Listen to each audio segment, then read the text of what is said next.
Good evening, good evening, good evening. Welcome once again to another edition of Riot Starter TV here on Black Power Media. I am excited. I'm just ready to be a student tonight. You know what I mean? I've done a whole lot of interviews in my short time. And here at Black Power Media, of course, we've been on this particular platform.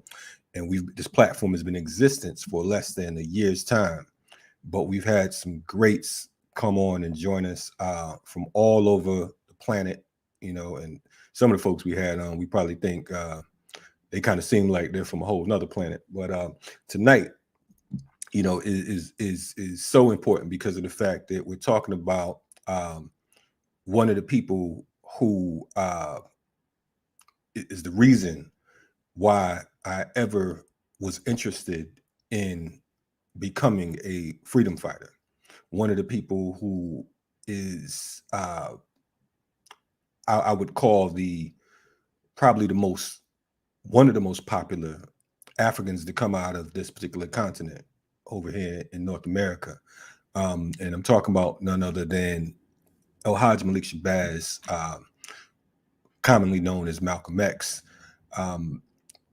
Beautiful thing about this particular human is that for folks who come from places like where I'm from what we call the hood, you know, and we're able to have the ability to transform, you know, Malcolm was that guy. So in my lifetime, I've met a few different people who worked with him, and I know a few different people that worked with him. The late Yuri Kochiyama, who was a good friend of his. Baba Herman Ferguson, who is both now ancestors. Yuri shared the same birth date as Malcolm, along with Ho Chi Minh, and Muhammad Ahmed, known as Max Stanford. But tonight, I have two individuals joining me who are, I would consider, two of the foremost authorities on Malcolm in regards to his life. One is a biographer, and the other is a historian, but their works are uncontested, you know, and, you know, so gratefully, and to help me along with this ride, one of them is actually going to be my special guest co-host tonight. And he is in 1990, this Highland Park, Michigan native, excuse me one second. This Highland Park, Michigan native served as a historical researcher and consultant for 2 episodes featuring Malcolm X and Eyes on the Prize 2. Also the PBS History of the Modern Civil Rights Movement, which was on the PBS History of the Modern Civil Rights Movement. Sorry about that. In 1991, he was the chief historical consultant for Spike Lee's Malcolm X biopic starring Denzel Washington. In 1994, he was the special research consultant for Malcolm X Make It Plain, an episode of the PBS historical series, The American Experience. That is just like a very brief intro as to who he is. I mean, he's a brother who spent pretty much the majority of his life researching and studying Malcolm and getting to know his family. I want to welcome tonight our brother, Paul Lee. Who he is. I mean, he's a brother. Brother Paul, how you doing today? Majority of his life. I'm fine, brother, but I'm getting a feedback. I'm hearing you echo. Is there something that I need to do? Someone playing the YouTube video or something. It sounds like somebody's actually playing the video in the background. Fine, brother, but I'm getting a feedback. I'm hearing you echo. Okay, someone has the someone playing the YouTube video or something. I'm not. I don't know what's going on with that. It's crazy with that one. I don't know. It's not Peter, is it? Give us 1 second so we can do you have any headphones, Paul? Do I need headphones? Okay. Yes, sir. Can you get that? We're gonna take you up the screen for a second. Anyway, we apologize for whatever technical difficulties is going on right now. But again, Brother Paul Lee, again, his work, anything serious on Malcolm, pretty much we've seen it, we've heard it, you know. So definitely want to you know, take the time to enjoy his presence because of the fact that again he's along with our other guests, an icon when it comes to this work. So definitely we're gonna wait for Paul to grab his headphones and he'll be right back with us in a few seconds. Y'all come on in, and if it's your first time coming to Black Power Media, you know, definitely hit the subscribe button, and we want to welcome you, you know, to our program, and make sure you check out some of our past works because of the fact we have a whole lot of serious things going on. So definitely we're bringing Brother Paul Lee back. Okay, Paul, can you hear me? You back in effect, Paul? Okay. Can you hear us, Paul? Yes. Can you hear me okay? Yes, yes. Sir, we got you good. Forgive okay, me, brother. Cool, I'm 61 years old. I'm not that technical. Hey, brother. Yes. Hey, I'm younger than you, and I'm not that technical. Don't worry about it. Yeah. But yeah, man, definitely welcome to the program, man. I appreciate you coming on to join us tonight. How's everything going?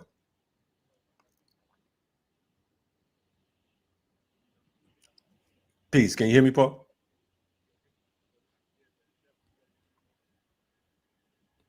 Okay, look like you finding the way. You there? I'm still getting the echo. Okay, I'm still hearing getting play behind me. Okay, do you have it? You have another tab because it might be a tab in the background playing or something. I don't know if it's no. You may have to close whatever tab. No, I just opened up one. That's wild. I'm not hearing the echo now, so I'm not sure. But you're hearing the feedback. You're saying.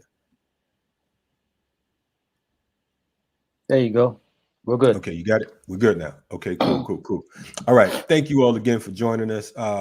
So Paul, you know what I would like to do because of the fact that I know that our special guest tonight, along with our special guest co-host, you are way more familiar with his brother Peter Goldman. He is a icon and one of the most important scholars when it comes to or biographers when it comes to Brother Malcolm. So if you don't mind, I want to give you the distinct honor of introducing our guest, please. Kalonji, before we do that, I wanted to thank in public what I thanked you in private. On November 9th, you had Dr. Greg Carr, who I still call by the name he introduced himself to me, Kamati. Because of such an honorable name, I learned to love the African blood in my veins because of the struggle of the Kenya Land Freedom Army, which only white people and ignorant black people call the Mau Mau, which liberated Kenya and led to the independence of much of Africa. And the guerrilla struggle was led by the brother that he's named after, Dedan Kamati. But you both made very generous remarks about me and my work, which I don't believe I deserve, but I'm grateful for them nevertheless. Hey, brother. Yes, sir. Well, we definitely, like I said, we appreciate the the feedback on it, and I'm glad that the message got to you. And as far as we're concerned, we hear you with your humbleness, but we meant what we said. So that's on that. But the reason that I'm honored that you had me on the program, my main interest was to provide a platform for Peter Goldman to explain his role in the recent exoneration of two men who were falsely accused of Malcolm X's assassination.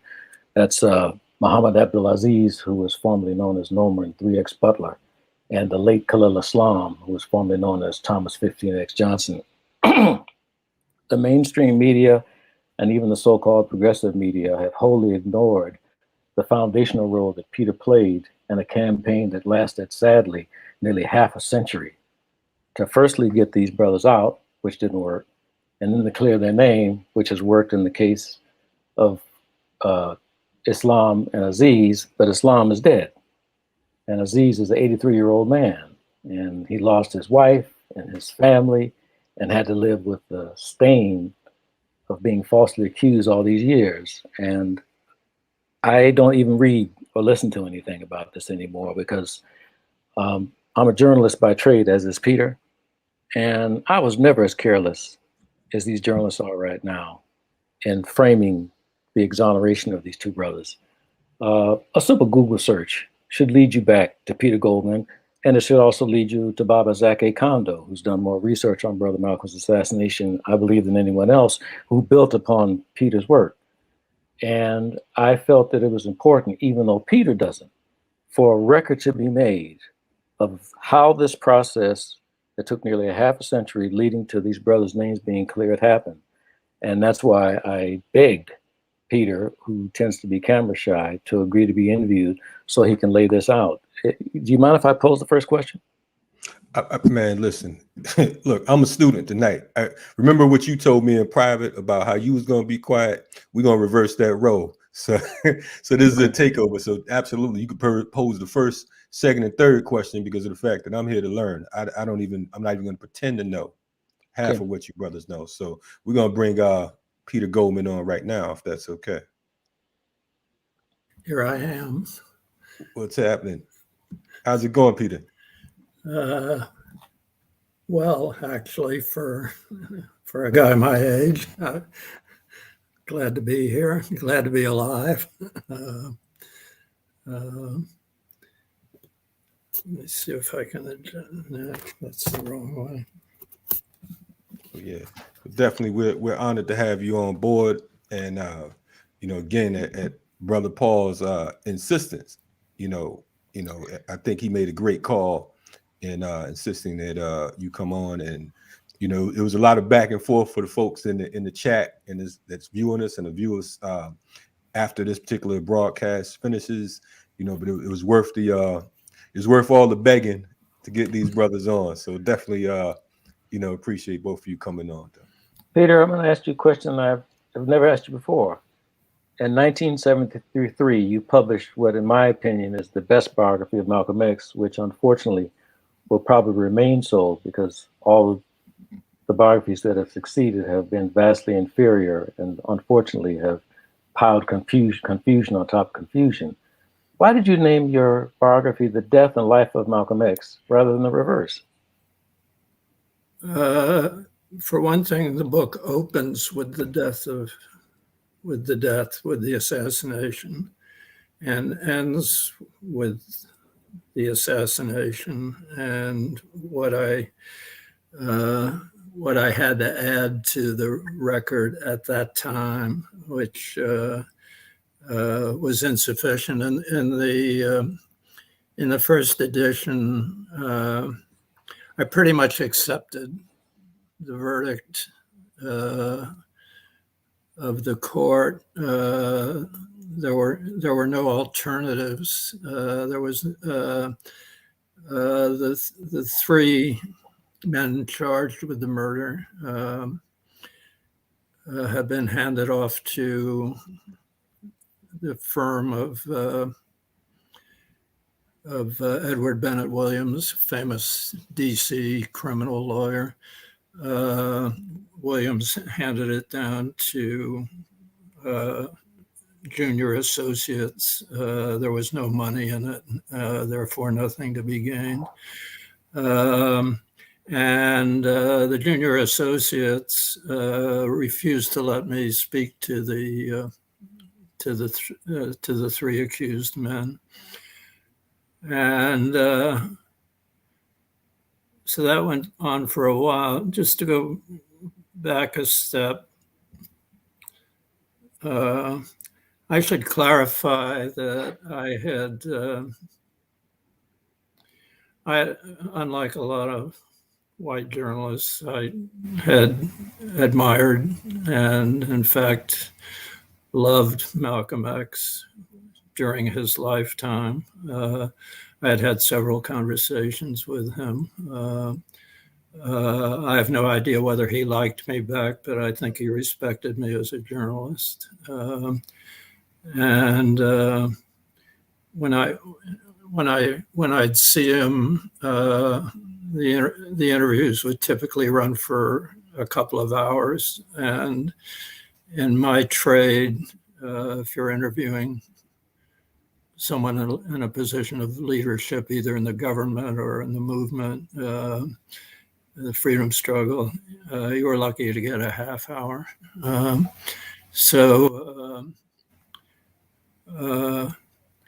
I think at the very least, Malcolm thought I understood him, and I'm happy with that. I'm grateful for that. But on the assassination, I had only the court record to go on. It was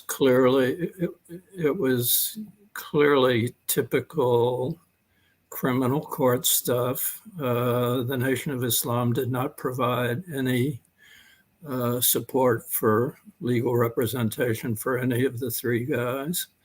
They were left in the hands of courthouse lawyers who in those days, I think, got a fee of something like $2,000 a piece to represent the defendants, and $2,000 does not buy you a serious defense, unfortunately. But that's what I had, so I left it there. And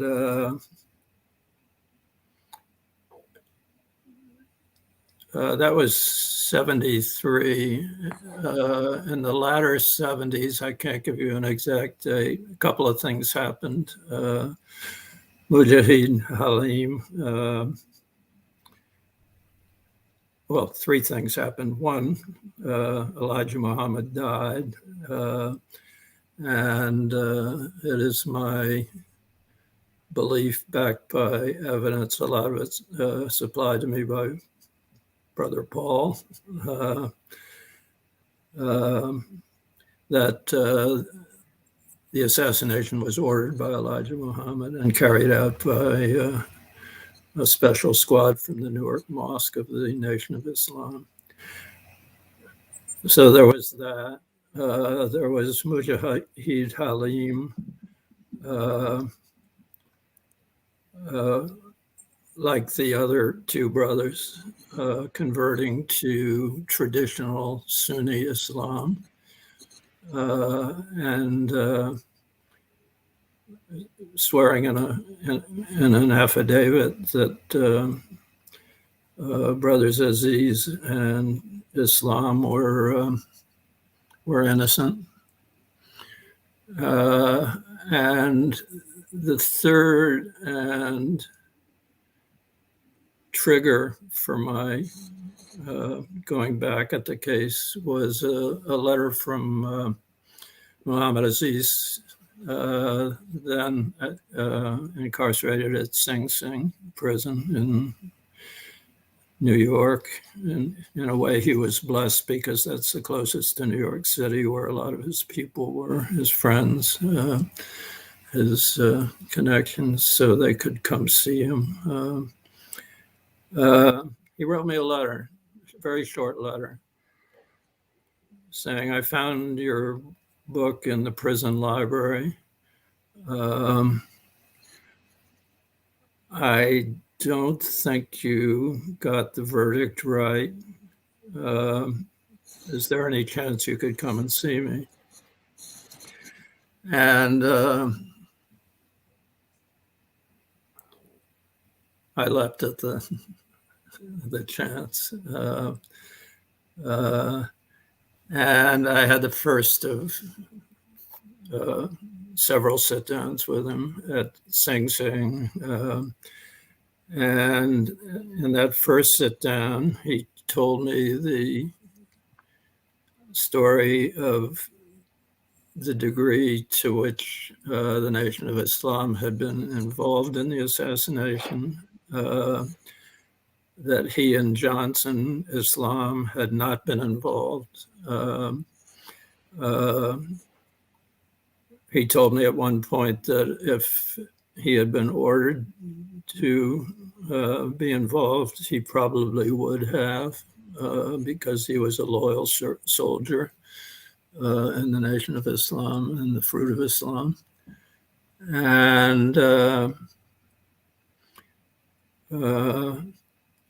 And he, Paul, should I tell the story of E2's visit? That's a keeper in the worst way. I'm going to have to use a bad word to tell it, but Hey. that's the only way to tell it.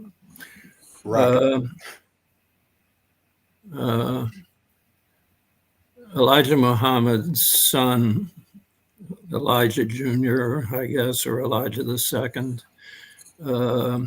as Paul has informed me, was known in the Nation of Islam as E2, came to New York in the summer of '64. All the captains of the Fruit of Islam, the Fruit of Islam is the paramilitary group, paramilitary arm of the Nation of Islam. I think, Paul, correct me if I'm wrong, but all male members of the nation were considered to be Fruit of Islam, but there was a sort of paramilitary arm of that.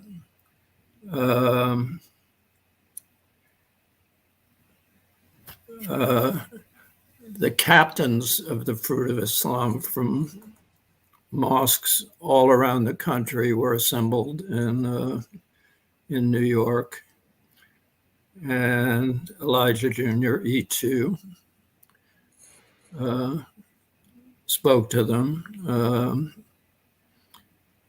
and this was at a point when a house in Queens that had been given to Malcolm by Elijah Muhammad was in dispute. The Nation of Islam was trying to get it back, trying to evict Malcolm. And so E2 tells the assembled captains that they were slacking on the job. And he said, what you need to do is go out to that house, clap on the walls till the walls come tumbling down, go in that house, cut the nigger's tongue out, put it in an envelope, give it to me, and I'll deliver it to my father. I'll stamp it and deliver it to my father. I'll stamp it and give it to my father.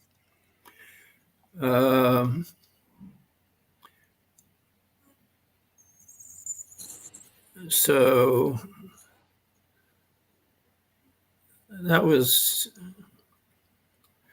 Aziz telling me two things. One, that this indeed came from the order for the assassination came from on high. Two, that the responsibility for executing the assassination was going to be in the hands of other mosques. Paul has informed me that was typical of Nation of Islam acts of vengeance, never from the home mosque. Get another mosque to do the hit. So just like the mafia. Just like the mafia, exactly. He was out of town. Help. Yeah. Well, in a lot of cases, the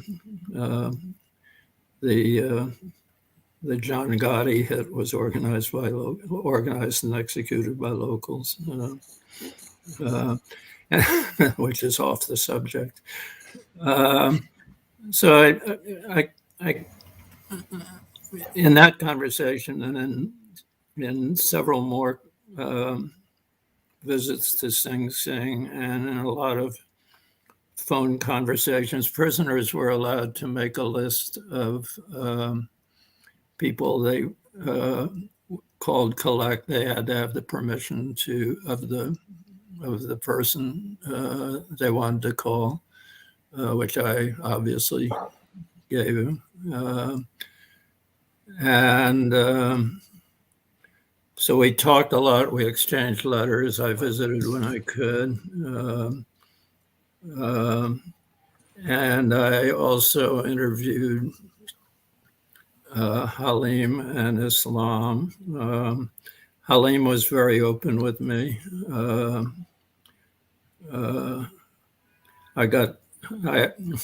never thought I'd be fond of someone accused of the murder of Malcolm X, but I did get fond of him. Johnson was another story. Johnson was a much more street guy and very guarded about opening up. He was the toughest interview in the whole period I was working on the case. And I talked to a lot of other people. I talked to Nureddin Faiz, who was the Islam who led all three of these brothers to Sunni Islam. I talked to Wallace Muhammad, who had inherited leadership of what had been the Nation of Islam and himself had embraced Sunni Islam.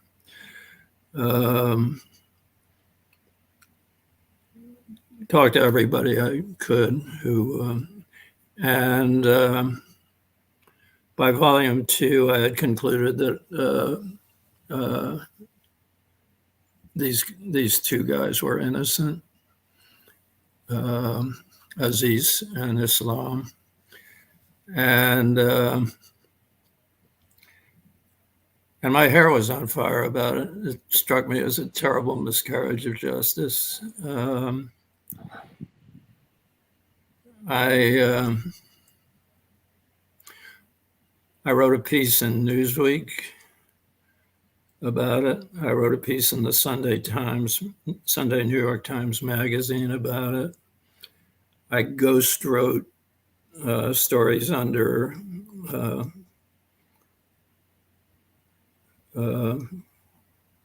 Mujahid's byline.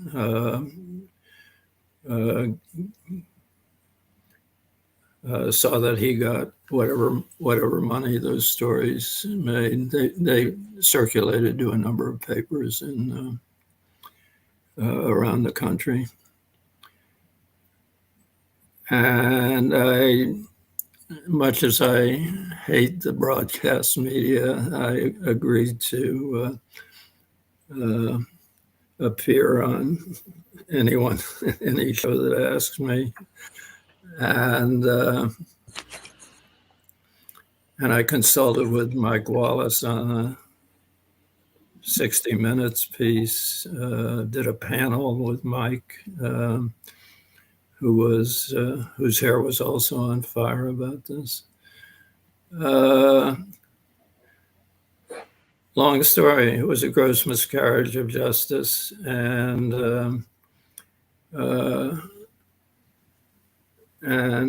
all that work in the 70s led and into the early 80s, got no results, got no positive results. I made a couple of friendships, particularly with Aziz.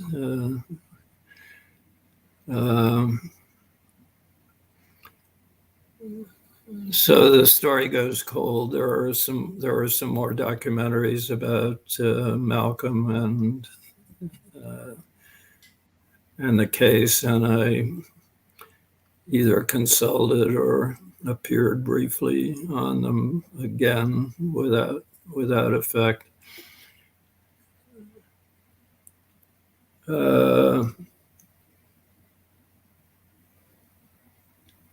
2009, I think it was, with help from Brother Paul. And I do regard Paul as a brother. I regard him as a blood brother.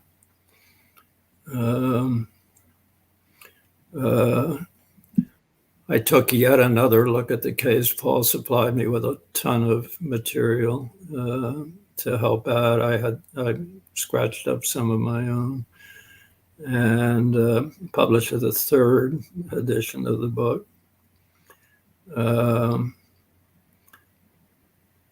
Again, no positive outcome.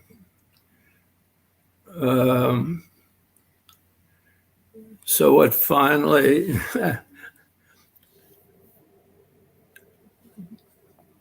Paul thinks I played a heroic role. I just played a persistent role.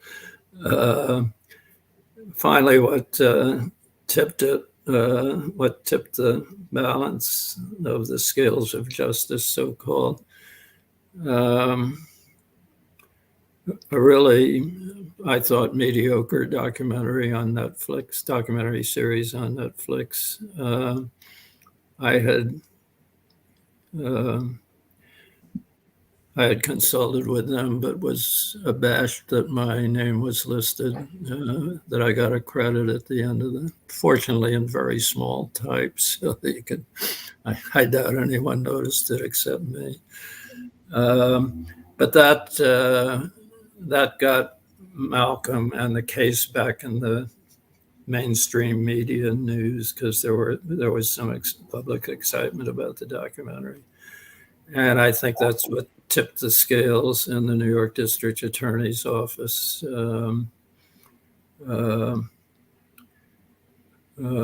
Elected officials always know which way the breeze is blowing, and the breeze was blowing in the right direction for the first time in 40 or 50 years. And I'd been working with the Innocence Project, which provided the lawyers. I worked for 2 years with them. They had provided the serious legal help that brought the case to justice.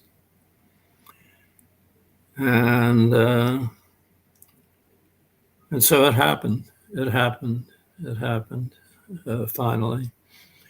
Too late for Islam, as Paul noted. He was dead. Mujahid's life was essentially over.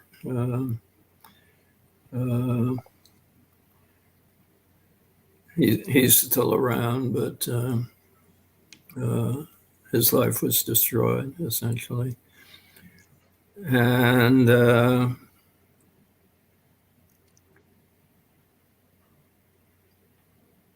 Aziz, my friend,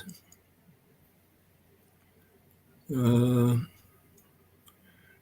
to tell the tale. Given issues of age, I couldn't go to the actual event. I've seen a streaming record of it, so I feel I was there. But that night, there was a celebration at a Lebanese restaurant in New York.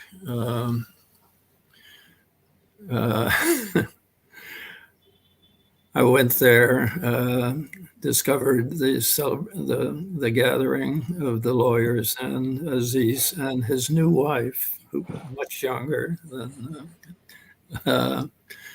than Aziz. We're all in a private party room upstairs. Again, as a matter of age, I couldn't manage the stairs, so they brought Aziz down to see me, and we exchanged bro hugs, several bro hugs, and a lot of expressions of love. And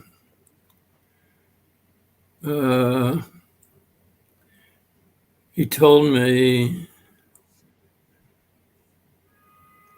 his reaction was half joy that this stain had been removed from his name after all these decades.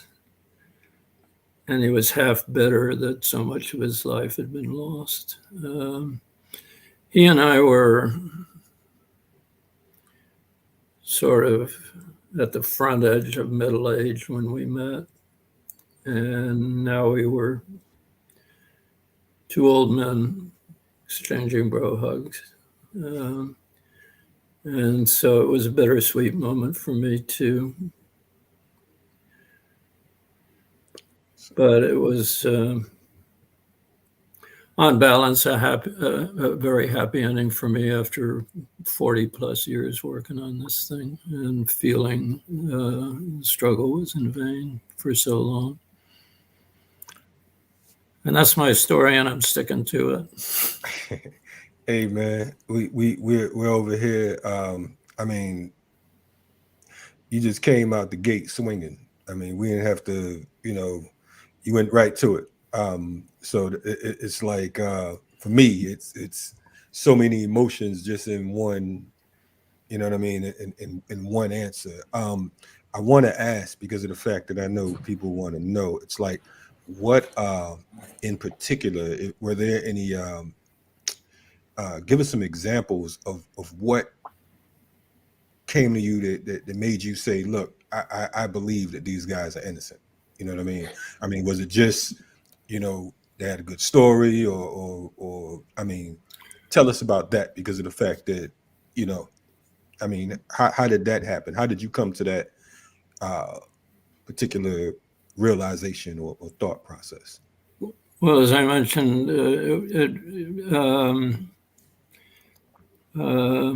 Mujahid Halim, Talmud Shayer, had signed an affidavit saying I was involved, these other two guys weren't. A journalist is going to look at that with a grain of salt. Mujahid had tried to get them off during the trial, but he wouldn't say who was responsible. Islam in a back room verbally beat up on him, at least get us out. And he wouldn't do it. He was probably half out of belief and half out of fear. He was still being loyal to Elijah Muhammad, and when he confessed his own culpability in court,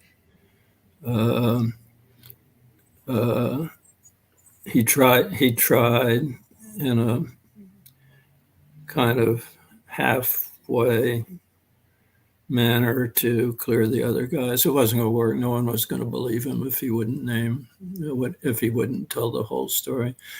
But what really convinced me was my serial conversations with Aziz.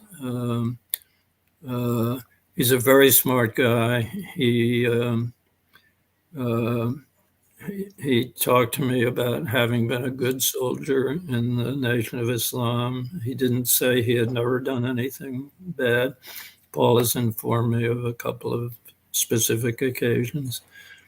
And but I just liked him. The chemistry was good from my first visit to him in Sing Sing.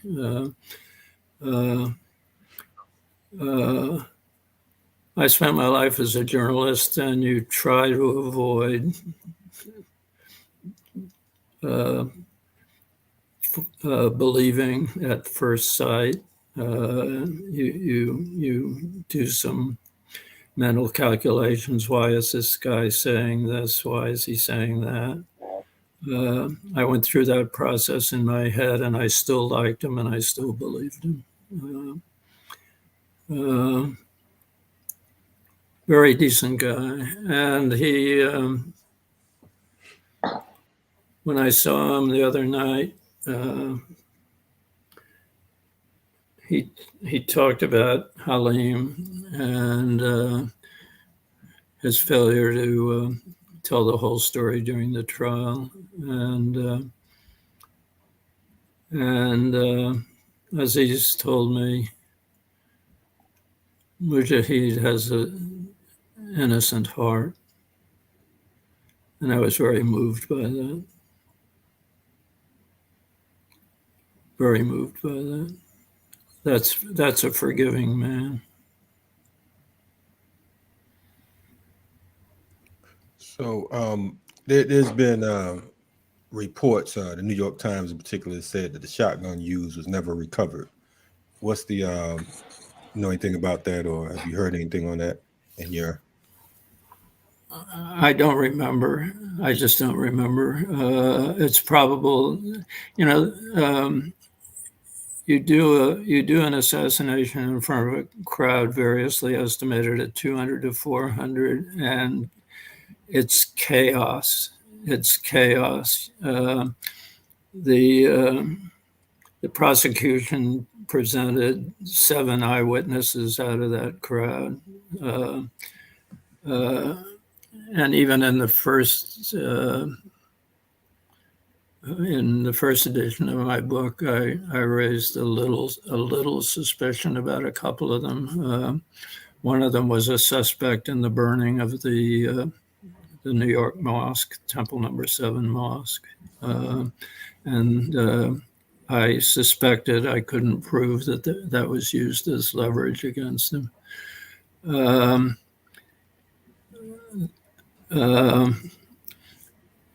So Halim was shot at the scene, so he was captured at the scene. The other 2 guys, or the other 4 guys, got away, and the guns went with them. In a mob scene, you can, even a shotgun you can put, it was winter, a shotgun you can put under a heavy winter coat and nobody's gonna stop and frisk you. Everyone's sort of in a state of hysteria.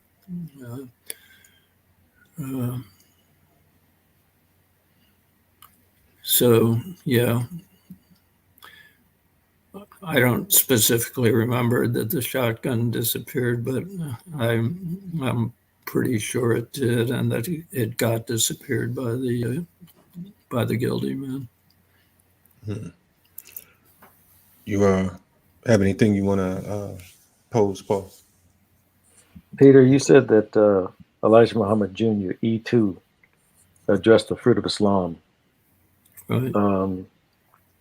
In what capacity was he acting in order to be able to do that? There could only be one capacity, and that was orders from his father. His father was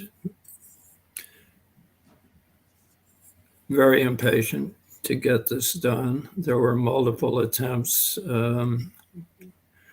You'll recall the number of attempts better than I do.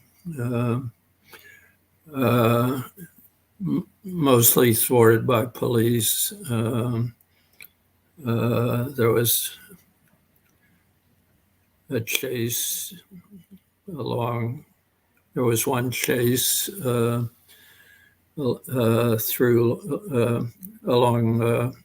Los Angeles freeways.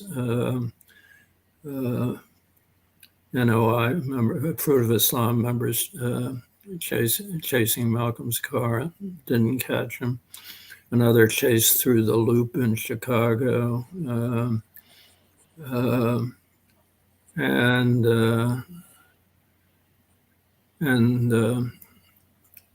several other attempts. I think, check me if I'm wrong, Paul, but I think you counted 6.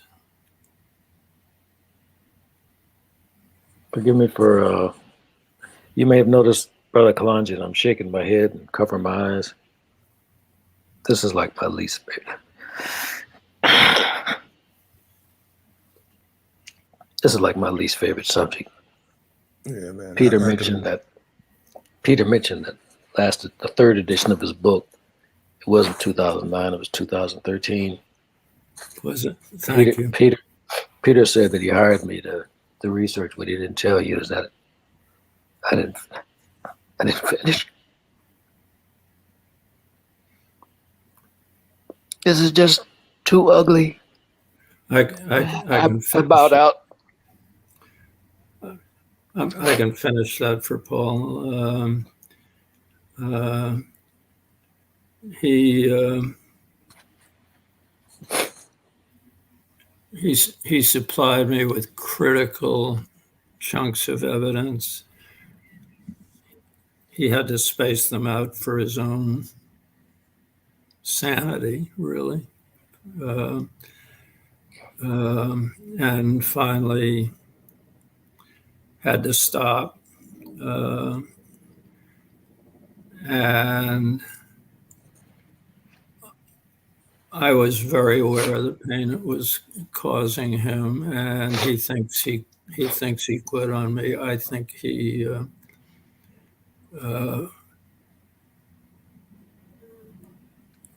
sealed the case with what he sent me, with the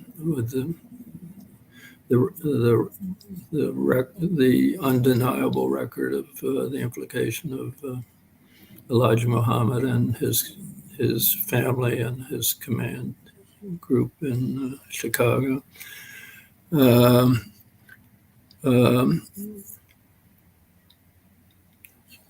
That version of the book, Paul is the hero. Kalonji, I need to explain something.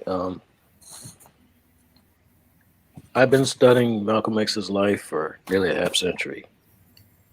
I wanted you to say that. I'm sorry, but go ahead. Yeah, I said I've been studying, for nearly a half century. Started in 1974.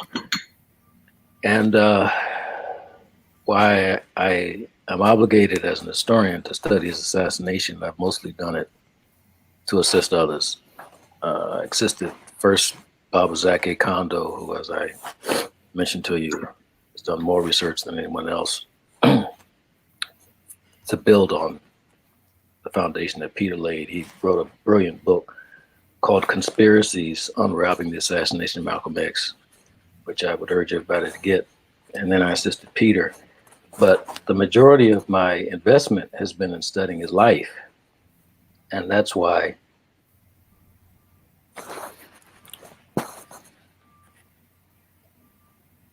dealing with his death. I'm sorry. No, I mean that's one of my big brothers was the late Pan-Africanist leader Kwame Ture, who only white people and ignorant black people called by his slave name Stokely Carmichael, despite the fact they changed it in 1968. And we were talking about Malcolm X once, and he said the worst crime of white supremacy was assassinating Brother Malcolm. Kwame had a acute sense of history, so I wanted to know what he meant by that. And he said, it decapitated. He said it decapitated the movement. He said, young people like me were beginning to turn toward him. And he said they lacked the maturity. Most of them were in their early mid-20s. And he said the confluence of somebody with the maturity and global perspective of Malcolm and the generation that later ended up demanding Black power was what made his removal so catastrophic. And had Malcolm X's travel journals or diaries been properly edited by someone who was grounded in the histories and cultures of the nations that he visited, if they had been properly edited, most people would understand the enormity of his loss.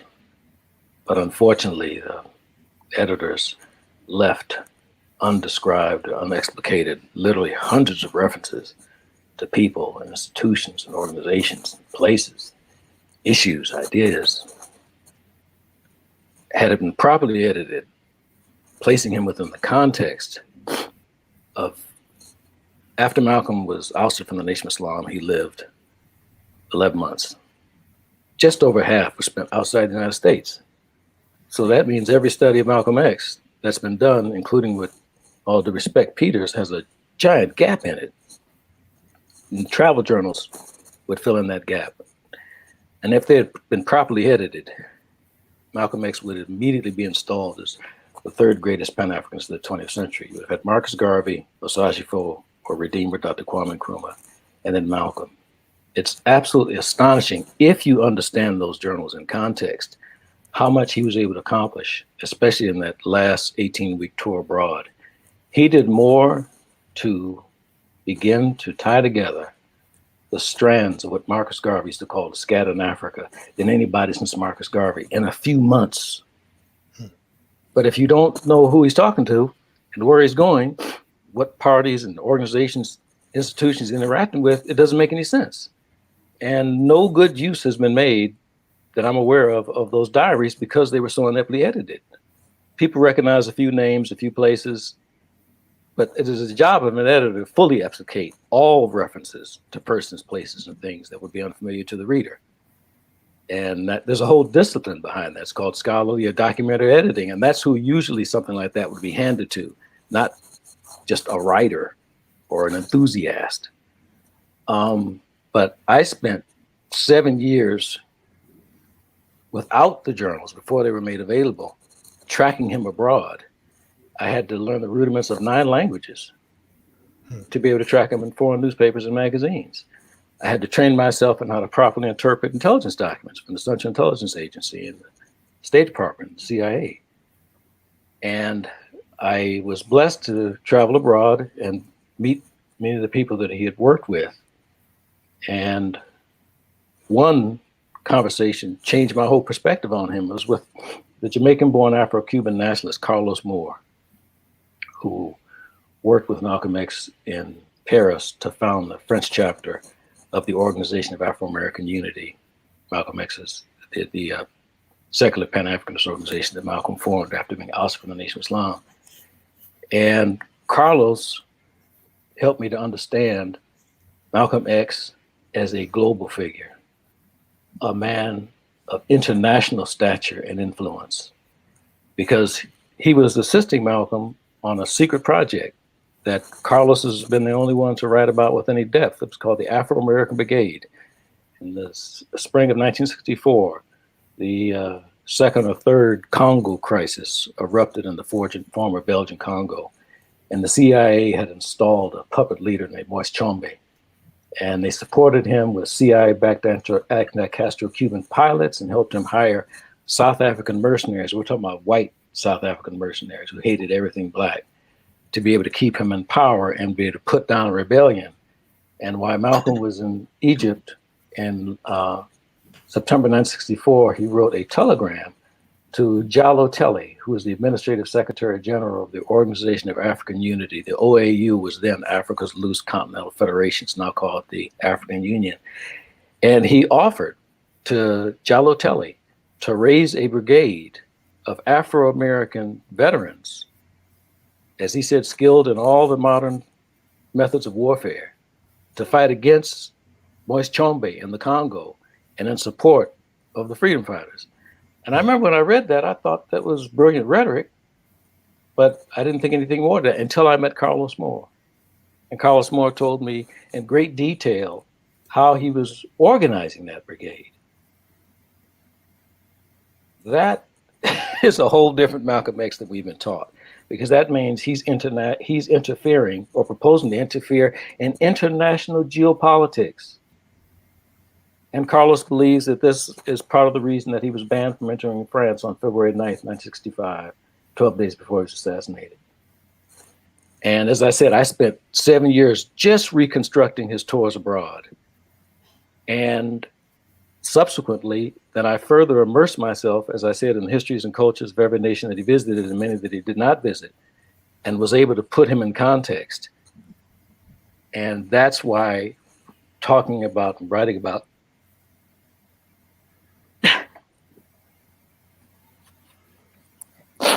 his assassination is so painful because he was killed for the most parochial reasons.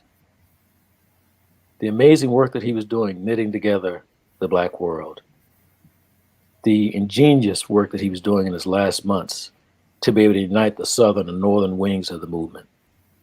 The fact that grassroots leaders all over the country were beginning to be attracted to him and to organize. The fact that he was making friends in the Muslim world for us. The fact that he had planned the tour of the Caribbean and that the OAU had chapters in London and in Paris, Cairo, Nairobi, Kenya, Dar es Salaam, Tanzania, and he was getting calls from Nova Scotia and Canada. Nothing since the Garvey movement like that had happened. And he gets slaughtered because some old man objected to him outing his sex life. Wow. I was working for Spike Lee in 1991 as his historical consultant, and I handled what Spike called the salami bologna desk. You got to have gray hair like mine to know that that's what Popeye called Muslim salami bologna. So Muslims were calling Spike's office, trying to get money and to tell what they knew. And one particular cat called, and he gave me one of these ridiculously long, pretentious Muslim names that I quickly ignored. I said, "What was your name in 1964, 65? And he told me. I said, "You were lieutenant of Ma such and such." And he was surprised that he was talking to somebody who knew his history because he had been involved, he had been complicit in one of the attempts on Malcolm X's life. And I asked him, did the Nation of Islam kill Malcolm? And he was insulted by the question. And forgive my language. And he said, that nigga got in the way of our money. He wasn't the first person that I talked to that was complicit in the assassination or attempts on it, who had the exact same attitude of contempt. And Peter has been working on the latest installment of a series of novels, and he's dealing with the mafia. And Peter and I have had long discussions about what he's discovering, and I find it chilling, the comparisons between mob culture and the culture of the Nation of Islam in this regard. Wow. Man. My one regret about this whole adventure is that I didn't meet Paul until after the first edition was published. And Paul and his brother, Sunni Khalid, came to visit me at my office in Newsweek. And Paul was relatively a kid at the time, but I had the feeling then that he knew more than I did. And it was too late to partner up with him. I wish I had known Paul when I started rather than after the first edition. Well, Peter, I just thank you for being so generous. I'm not being generous, I'm being factual. No, I mean, being so generous to me ever since then. You've been more than a friend, more than a mentor, as you said, like a blood brother. And I want to thank you publicly for The Death and Life of Malcolm X. That book inaugurated what could be called Malcolm X Studies. And I want to thank you for the work that you did to free Khalil Islam and Muhammad Aziz, and failing that, to clear their names. I want to thank you for working with Mich Halim, formerly Talmadge X. Hayer, to finally tell the truth of what happened. I want to thank you for the integrity that you bring to everything that you do. And this is why I wanted you on this program, because this is a great story. And I don't understand what the point of the Netflix series was. They chose essentially an amateur historian as a narrative device. Right. Well, the reason that I refused to participate in the program is because I said it should center on the work that you and Baba Zak Kondo did. That, in my opinion, is a great story, that two men would devote much of their lives at great cost to trying to free or exonerate two innocent men. And they chose this silly pet detective approach. I don't understand. That's an exact description. Pet detective. And Man, I don't mean that the people involved in it weren't sincere, well-meaning. It was a creative choice. But you've just heard Peter Goldman tell his story, and you've heard me talk about Baba Zak Kondo. Is that not a good story? without a doubt, absolutely, absolutely. But speaking of that, on that note, I know that I think that part of, and you correct me if I'm wrong, Paul. I think that part of the emotions behind this as well is the fact that you became friends and close with the family, correct? The family of Malcolm. Yeah. Okay. Okay. I was blessed to be close to Malcolm's family, including his mother, and all of his inner circles, amazingly, and the Nation of Islam, and the Muslim Laws Incorporated, and the Organization of African American Union, and even his crew on the streets of Harlem in the 1940s. It's I don't understand why people opened up to me or trusted me in the way that they did, but you make a very good point. I don't like to talk about it, but that makes it more painful. Because I've had a chance to see how his assassination affected his blood and his co-workers, his comrades, and his friends. You said his mother, because of the fact that the thing is, unfortunately, when we look at Spike's version and we just look out, period, it's like his mother, goes into this, she has this health crisis and we hear no more about it. Can you, I mean, I know that, with what we're sending it around, but I think that's very important because of the fact that I haven't heard anyone ever say anything about his mother. So, I mean, she lived how much longer than Malcolm? I mean, because of the fact that this is something that quite a bit. I think it was until late or early 1990s. I don't remember the exact date. Wow. And I can't claim any credit for this. I would show at that time 16 millimeter movies of Malcolm X to the family.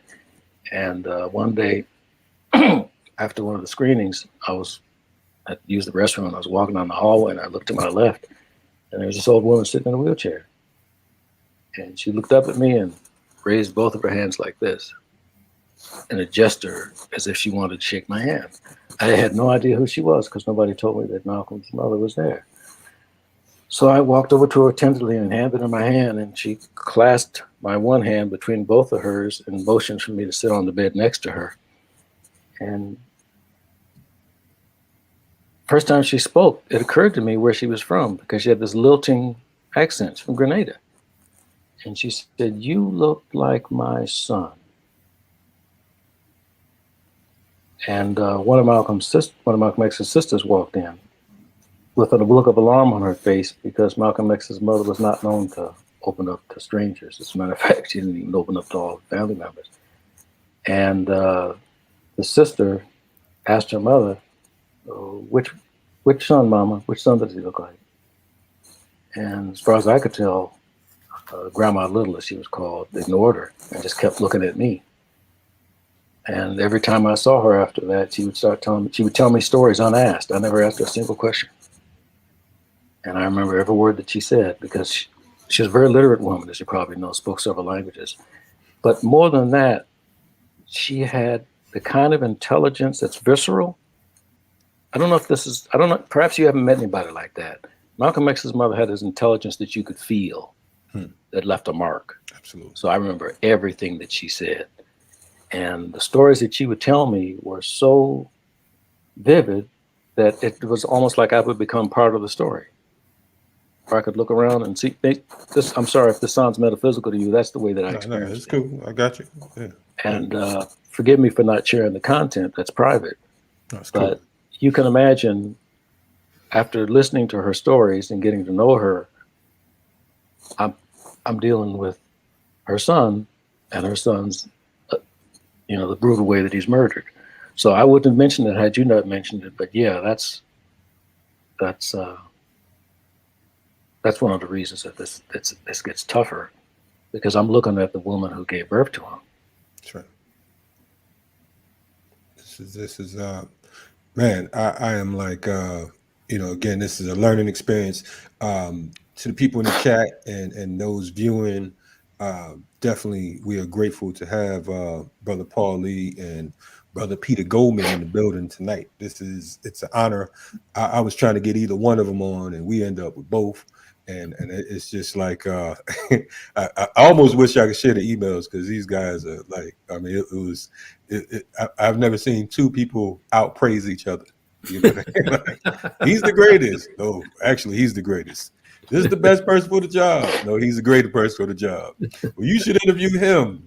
You should interview him. So I had to like literally call Peter Goldman, like, hey, look, man, this is Kalonji begging again. I know you've been a journalist. You was at Newsweek for over 40 years. And I'm sure that you ran into some obstacles, so on and so forth. He laughed and he said he'd do it if Paul agreed to do it. And, Paul, he was tough down to this morning. So, I definitely appreciate, both of you coming on. Brother, I'd like to ask you a favor. Yes, sir. Never have me talk about this again. Right on. That's Paul. As long as I've known him, and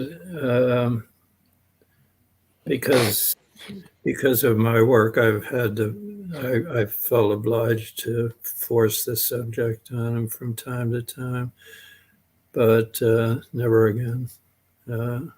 We've got as close to a happy ending as we're going to get.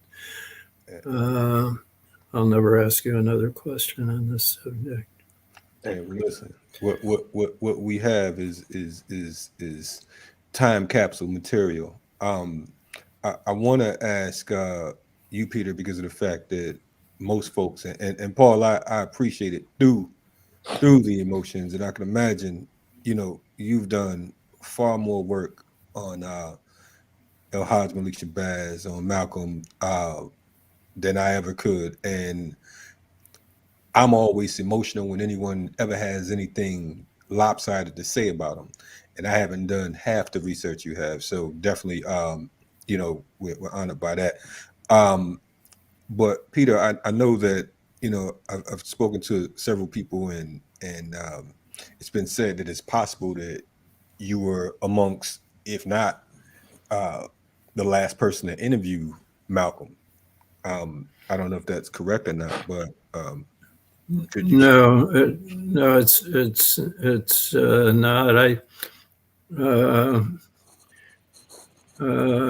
There was a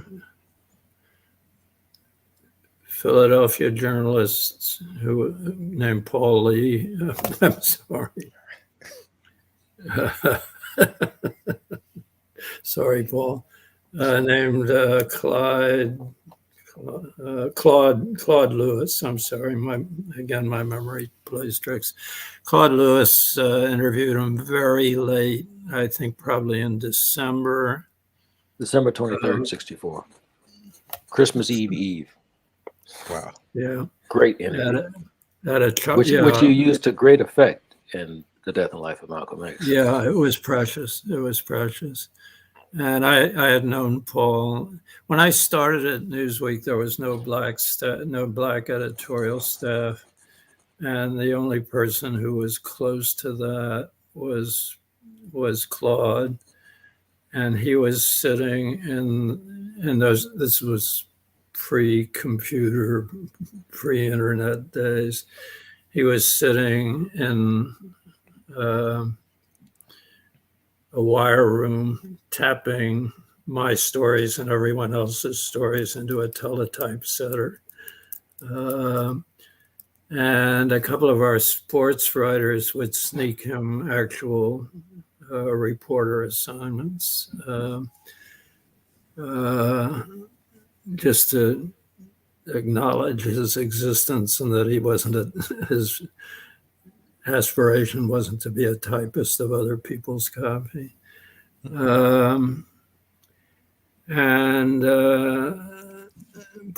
Claude later became a columnist with one of the Philadelphia papers. I always forget which one. There were three. Inquirer. Was it the Inquirer? Thanks. Mhm. And so he and I met at Chock full of Nuts. If you know New York, that's a chain sort of burger and coffee place. It was a favorite of Malcolm's in Harlem. It was near the Teresa, I believe. And so I met Claude It's on the there. first floor of the Teresa, actually. Yeah. And I met Claude there, and he gave me a typescript of the interview. He and I had become friends, and there was an even later. Wasn't it the Columbia Spectator? Wasn't there You talking about the report on him on his last speech at Barnard College on February 18th, 65? Yeah. That was a report, but not an interview. Were there other interviews after Claude? Yeah, there were many. The last interview that I'm aware of was an actual written interview. Said Ramadan, who's the Director General of the Islamic Center in Geneva, Switzerland, wrote Malcolm X a series of questions. And as you know, the night before Malcolm was assassinated, he stayed at the New York Hilton, which you've written about in The Death and Life of Malcolm X. And Malcolm X stayed up that night answering those questions. And they have since been published in several collections, including a book called February 1965, The Final Speeches. The first time it was published was by the Journal of this Islamic Center, but then the Muslim Students Association in the United States, the MSA, published it as a little pamphlet. But as far as I'm aware, that's the last interview with Malcolm X. Yeah. The last broadcast interview was February 18th, 1965. You remember he was on Contact on WINS with Stan Bernard. That's the last radio interview. I do now remember thanks to you reminding me. Yeah. So what was he like with I know you said you thought that he trusted you or that you understood him. So, I mean, what was the setting? I mean, give us some of that, because of the fact that hit us with so much. I mean, we have to, as Paul said, visualize and take us there. What's the environment, the climate, when you last interviewed him? Or when I last interviewed him, it was in the basement of I'm going to mangle the name of the bookstore, the African National Memorial African Bookstore. Thank you. Owned by an elderly and longtime nationalist, Louis Mich, sometimes pronounced Michaud. In Harlem? In Harlem, yeah. It was we sat in the basement of the bookstore among mounds of unshelved books, and there were pictures of Black heroes along the upper part of the wall. And among them was General Douglas MacArthur, which I never figured out. Maybe the professor knew something I didn't know. It's possible. And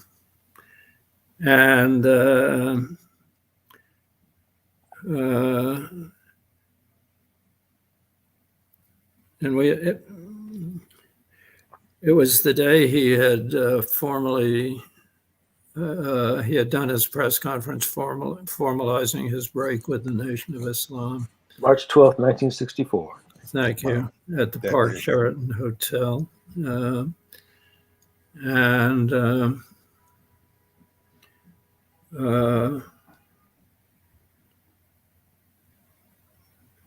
And we talked for a couple of hours.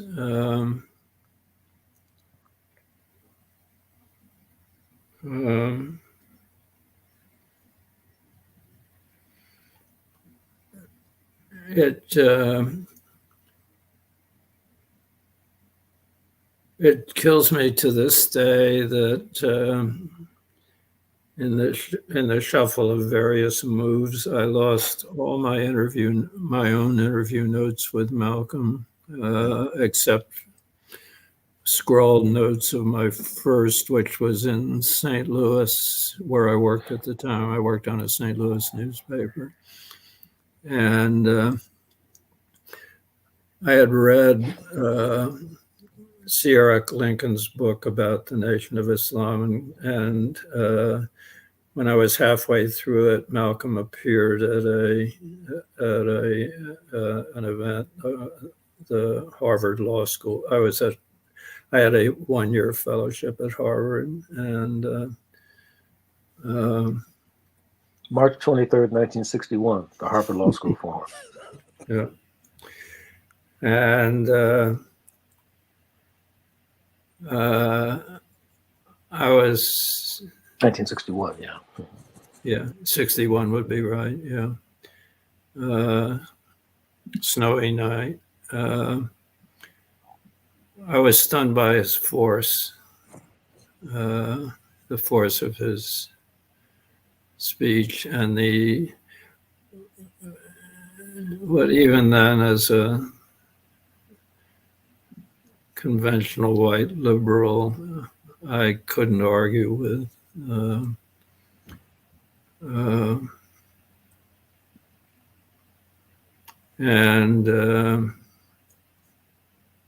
So I get back to my job in St. Louis, and I persuade my city editor to let me do a series on the local mosque of the Nation of Islam,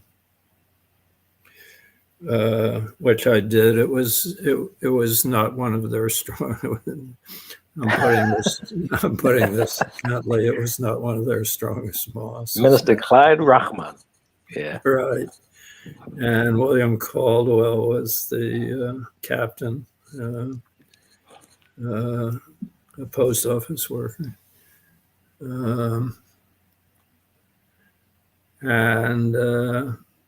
So I did a series about, what their beliefs were, and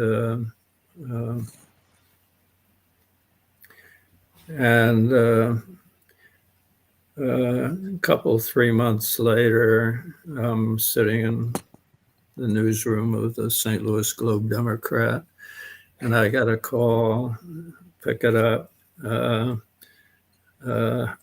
Mr. Goldman, this is Minister Malcolm X. I'm going to be in St. Louis visiting the local mosque. Would you like to see me? And I think I bumped my head on the ceiling, leaping at the chance. And so that was my first get together, and the only one in which I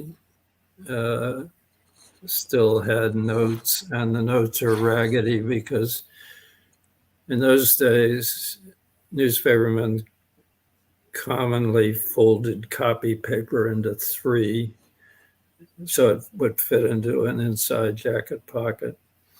And I scribbled notes on that, and they're not very coherent. The notes on my subsequent interviews with him,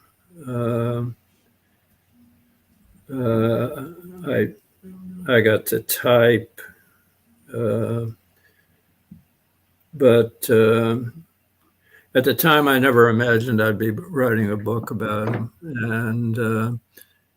And journalists, if they stack up all the paper they accumulate, within a week they would be invisible behind their desks.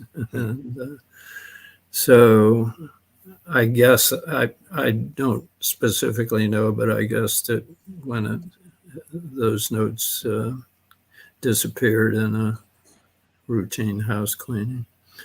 Brother Kalonji, if you're interested in that interview that Peter said he did at Professor, he talked about Louis Michal. He called himself the professor because he professed. Right. Yeah. ER. Yeah. But the Yes. interview with Professor Michaud that was conducted on March 12, 1964, can be found in Newsweek magazine for March 23rd, 1964.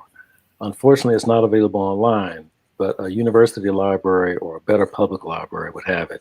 But I highly recommend it because, as usual, Peter's representation of that epical period of Malcolm's life is exceedingly fair.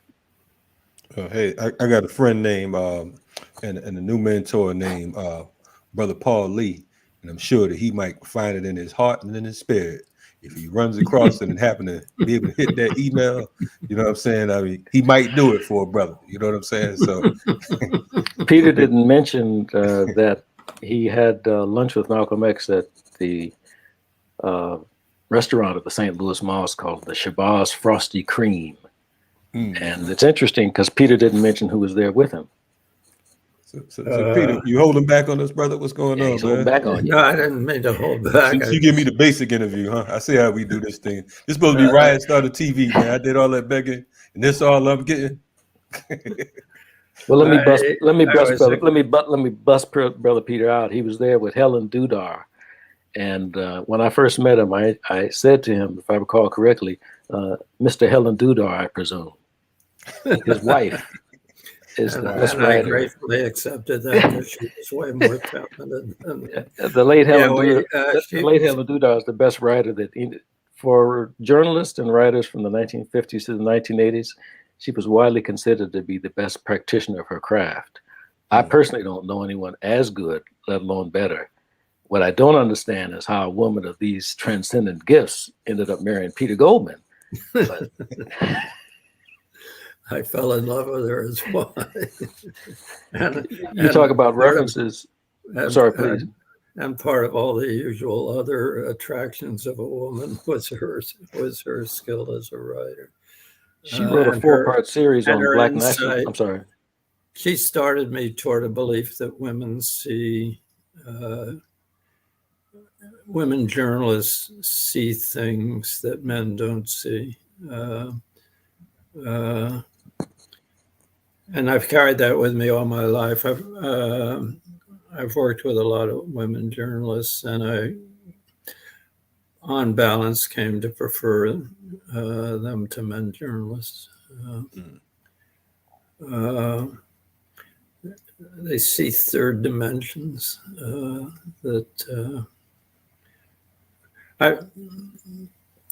Helen and I met covering a murder trial in Boston. I was working in St. Louis. She was working in New York. The trial was in Boston. It was a juicy sex and death trial, and it lasted for 5 or 6 weeks. So we had time to get a romance started. And on my way back to St. Louis, I stopped in New York for a few days, and I was sitting in her apartment when the Post sent a manila envelope full of her clips on the trial. She didn't want to look at them. Never looked back. So I started reading them, and she and I had covered the same trial. And I read and read, and I said first to myself and then to her, so that's what this trial was about. And I meant it. It was totally true. She saw the innards, and when we had that sit down at the Shabazz Frosty Cream, as we were all leaving, she said to Malcolm as a joke, "Well, you're preaching developing Black businesses as part of the liberation of Black Americans. What if they all succeed and join the NAACP?" And Malcolm, for a moment, didn't know she was joking. And then he began that magical smile and laugh. But it was a slow take. Uh, uh, yeah. Yeah, I just loved the guy. I couldn't help it. You're not supposed, a journalist's not supposed to fall in love with his subjects, but I did. Brother Kalonji, let me give you another reference. Yeah, go ahead. I told you Newsweek, as far as I know, is not available online, unfortunately. No. None of these newspaper websites like newspapers.com have bothered to put the New York Post, where Helen worked, online. I don't understand that. But in April of 1964, she did a multi-part series on Black nationalism, which was one of the best things ever done. And I've been a student. First of all, I'm a nationalist my whole life, but I've been a student of it for nearly half century. And I think the only scholar that I've ever seen cited is her husband in The Death and Life of Malcolm X. But she didn't just interview Malcolm, but she interviewed his contemporaries of different philosophical streams. So she talked to Milton Galamison, who had organized 2 school boycotts in New York. She interviewed Jim Farmer, the executive, the national director or whatever of the Congress Racial Equality, or CORE. And the thing that I found amusing, and I'm sad I never get a chance to talk to her about it, is, and she interviewed Bayard Rustin, the organizer of the March on Washington. In each case, including Malcolm, she put these heavyweights back on their heels with her questions. I told Peter that if she ever interviewed me or tried to interview me, I'd have 2 words for her: no comment. Because she had an acute perception. But it's a shame that that series of hers on Black nationalism, as far as I'm aware, has never been reprinted. And the only way you're going to find it is through a microfilm in a university library. You probably have to go to New York. Yeah, when she was terminally ill, as you know, I put together a collection of her journalism, and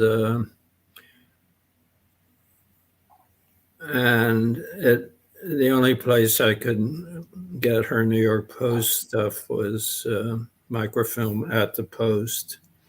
And then you had to know a specific date, and for them to find it, you couldn't ask them to go through reels of microfilm. But I found enough stuff to create a book that I was happy with. What's the title of that book, Peter? The Attentive Eye. Where is it available? Only online. I had to do it. She was dying, and I had to get it out fast. So I took it to a self-publishing house,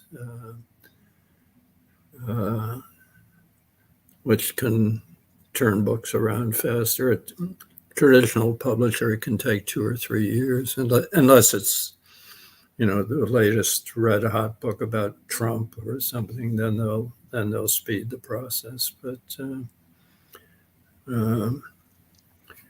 and I wanted to get it in her hands while she was alive and aware enough to appreciate it.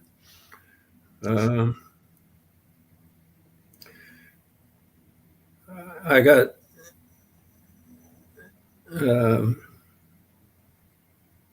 her illness was taking a bad turn. And I got the page proofs when she was still capable of reading and understanding stuff. And only time in our relationship I lied to her. I said, people send me stuff about Malcolm X and they want me to go over it, and this is just another one of those people. And then I handed her, I had gotten Nora, had been a friend of ours, and I handed Helen Nora's nor did a short introduction. And then I handed her my longer introduction, which was pretty much a sustained love letter. And I asked her if she wanted to look at her work, and she said no. She wouldn't revisit it. So that was her.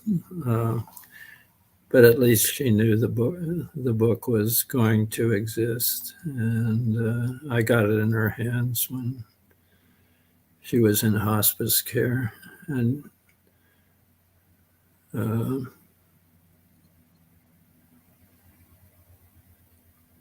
it's tough stuff. She knew what it was. Peter, you were married to Helen Dudar. You do know that you're the luckiest man who ever lived. Yeah, I do. To this day. No competition. Hey, man, I appreciate you both sharing these moments, these triumphs, and just the fact that I mean, you like one of the coolest cats on earth, man. You and your wife kicked it with Malcolm having lunch. I mean, like lunch with Malcolm. I mean, that sounds like a book alone. You know what I mean? So yeah, I won't quite say lunch with Malcolm. Helen and I had lunch. Malcolm had a cup of coffee with cream. He said one of his standard lines was, "Coffee's the only thing I like integrated." I remember him talking about if when you're dining and you're sitting when some other folks are dining and you're sitting at the table, you're not dining, you're just sitting at the table. So that kind of reminded me of that real quick. But man, I'm trying to, again, totally grateful. Paul, you're the man with the plan who brought it all together. Are there any more things that we should know from Peter that he's holding back because of the fact that you know him better than I do, and I think that he might move a little bit better coming from you. You know what I mean? I just started my begging tradition with him. Why don't you ask him on again? Hey, listen, I'm cool with that, Peter. What's the deal with that, man? We doing a one time thing, or we're gonna have you back on soon? If you think it's worth it, but I've forgotten more than I knew. But you knew more than I forgot. How about that? Brother Kalonji, promise me that you're going to have Baba Zaki Kondo on. The brother is fabulous. The work that he did to build upon what Peter Goldman did is extraordinary. As far as I'm concerned, it's the closest thing to a last word that we're likely to have. Right on. I agree. Yeah, so I would definitely reach out to him. I appreciate the contact on that. And I'm gonna tell him that if I have any issues, then I'm gonna put both of you in the email chain, and we can do the back and forth one more time. Before we close, I know folks want to know: are there what books or publications or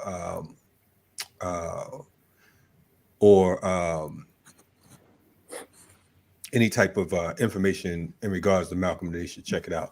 Shout out to Dr. Jared Ball, one of our hosts and co-owners here at Black Power Media. I know he's had Baba Zak on a few times on the platform, but it definitely won't hurt to bring him on again. So the best Malcolm X biography is Peter Goldman's A Death and Life of Malcolm X. The second best is Louis A. DeCaro, Decaro, On the Side of My People, A Religious Life of Malcolm X.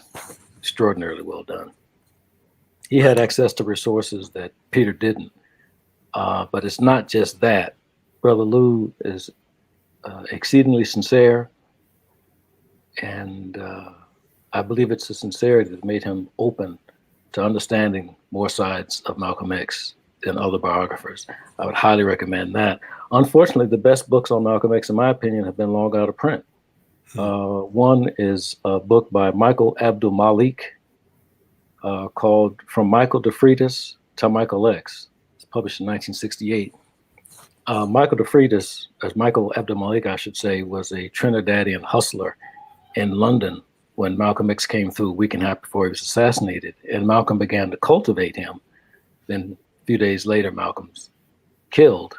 And he emerges as a leader of the burgeoning Black Power movement in England. But he still had one foot, and I don't mean this in a negative sense, one foot in his depravity, because he'd been a hustler, and one foot in his divinity that Malcolm showed him, and he was trapped there. And in my personal opinion, he never resolved it, and he was hung, was executed in Trinidad 10 years later for murder. But his book, From Michael Defritus to Michael X, in my personal opinion, and Peter may differ with me on this, is easily the most faithful portrait of Malcolm X ever published. And I learned about it from the note on sources at the back of Peter's book. That's number one, in terms of fidelity. And I say this from somebody, as I said, who was blessed to know Malcolm X's family and all of his inner circles. And I read that account, and it was ghostwritten by a white man. But it's astonishing how accurate and perceptive it is. If you want to understand Malcolm in three-dimensional terms, from Michael Defritus to Malcolm X. The second one is a book by Hakeem Jamal called From the Dead Level, Malcolm X and Me, published in 1972 or 73. He was a cousin-in-law of Malcolm X's, had been in the Nation of Islam, and spent some days with Malcolm during his last visit to Los Angeles a month before he was assassinated. And that's an interesting book because you get a chance to see the arc of Malcolm's evolution from someone who knew him in the 40s as a hustler all the way to a month before he was assassinated. There's some license taken, but again, if you want a three-dimensional view of Malcolm, that's a good one. The last one's going to surprise you. It's a book called And Bid Him Sing by David Graham Du Bois. He was the stepson of Dr. W.E. Du Bois that came out in 72 or 73, and it's an historical novel. And I understand from family friends that David's mother, Shirley Graham Du Bois, Dr. Du Bois's widow, actually complained about the book because she saw the history, but where's the novel? He nails the history, and it's easy to substitute the historical characters for the real people. And there's a character named Jones who's a reporter, and that's David Graham Du Bois. But this is an account of Malcolm X's 3 months from, this is July to September of 1964, where David Graham Du Bois helped Malcolm X form the little-known Egyptian chapter of the Organization of Afro-American Unity. And it is splendid, again, at capturing the three-dimensional man. For people who know little or nothing about Malcolm X, or people who want to understand him as more than an icon, but as a flesh and blood, those are the three books that I refer them to. And unfortunately, they're all out of print. You can only find them in libraries. Wow. But I tell you what, it would be worth your time to go to the libraries. I noticed in the comments, somebody asked me about Jan Caroux's book. Ignore that. It's mostly made up. And I'll give an example. I went to interview Jan Caroux at his university in Virginia. And it was the worst interview I've ever conducted with any human being in my life. And like Peter, I'm a reporter as well as I'm a journalist as well as a historian. And he didn't remember much of anything. It was awful. And after the interview was over, I noticed on his shelf a book on the Grenadian Revolution that I really liked. And there was one part that touched me. And it was a letter that a unnamed social worker wrote about a young Maurice Bishop and Bernard Cord. These were the two people who led the revolution in Grenada, when they were still social workers in England in the 1960s, where, by the way, they met Malcolm X and were inspired. And I asked him, I asked Mr. Carew, who was the social worker? He said, oh, I just made it up.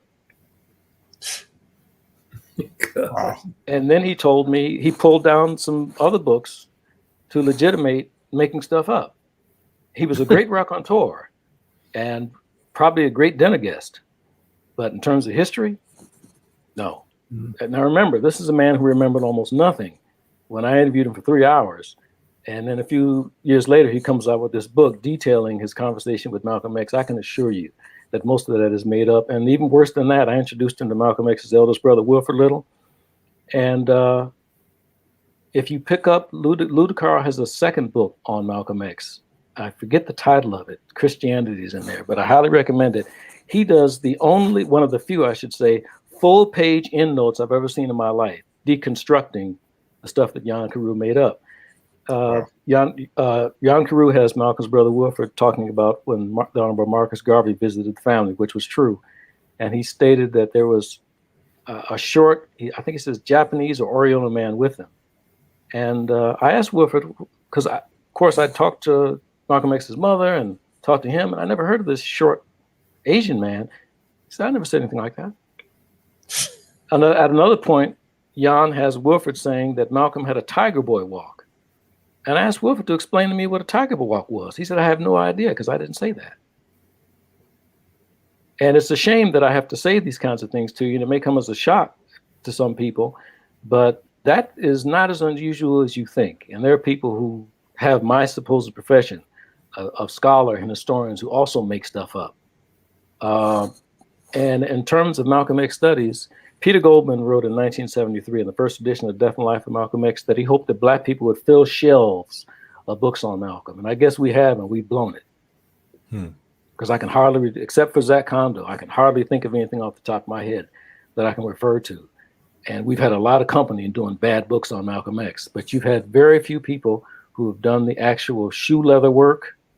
If they talked to people, they didn't know the questions to ask, or they didn't know how to interpret the answers. And I have a very low opinion of much of what, even though Peter laid the groundation for Malcolm X studies, I have a very low opinion of constituting Malcolm X studies because the work is so poor and it's getting worse. I'll give you an example. I'm a visiting scholar at the University of California, Berkeley's Department of African American Studies. And 3 years ago, my department chair asked me to teach one of her classes on Malcolm X.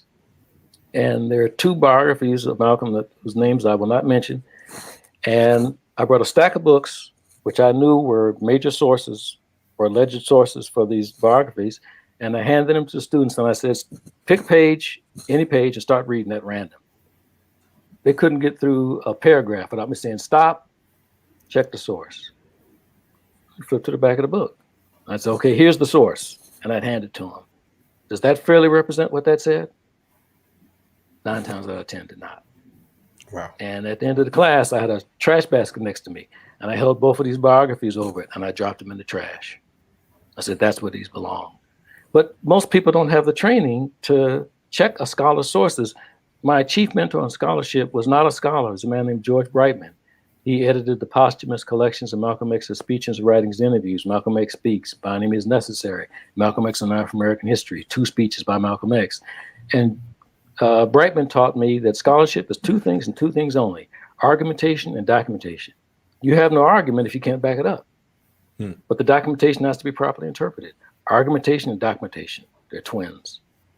And most of the scholarship, generally in this culture, unfortunately, does not adhere to that principle, and certainly books on Malcolm X don't. So I would urge anybody, don't take my word for it. Next time you read anything by anybody, including me, check the endnotes, check the sources, and see if their assertions or claims are accurately buttressed or supported by the sources, and you will be scandalized when you find out that there's one book, for example, that cites intelligence documents, and it'll say Malcolm X headquarters file, FBI headquarters file.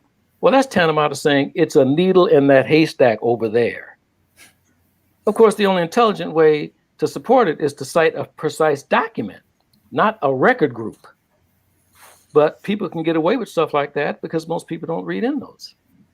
And sadly, one of the reasons that Peter Goldman has not been given the just credit that he's due for laying the foundation to free these 2 falsely accused men and then to clear their names is at least 2 biographies that have come out now have represented as discoveries that Muhammad Abdulaziz and Khalil Islam were not guilty, despite the fact that Peter published since 1979.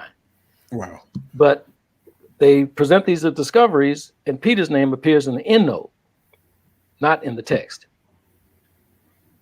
So I'm sorry, I don't mean to end on a downer. Ahead, But I've told you the books that I consider after nearly half century reliable. And I've mentioned the best biographies being Peter Goldman's and Lou DeCarlo's. Other than that, good luck. So anyone that owns a Man and Marable book, what should they do with it?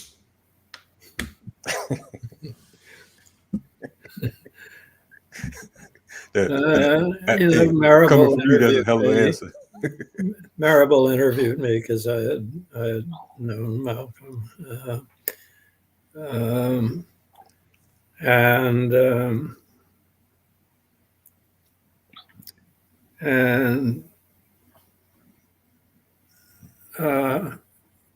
made up parts of the interview.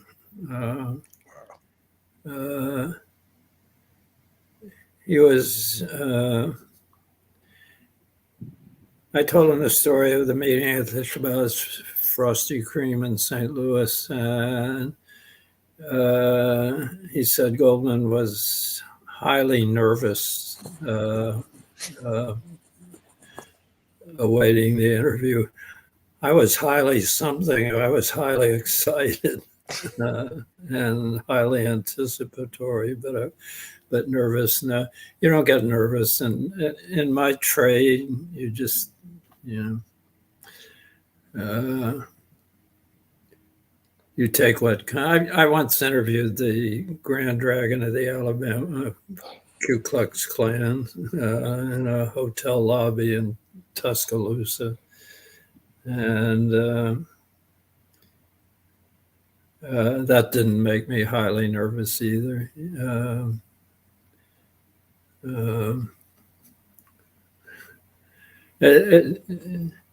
It's part of the trade I practiced for all my working life, but specifically with Malcolm, my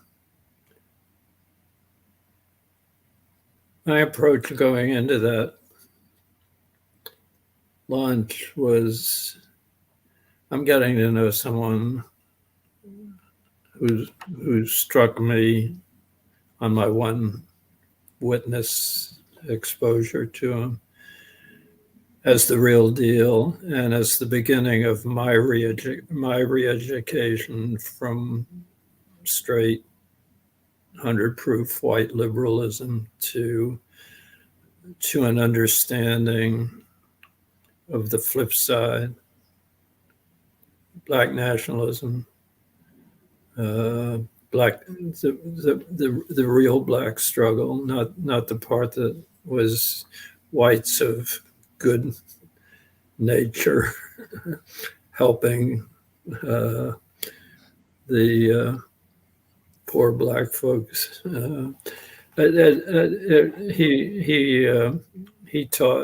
He taught me a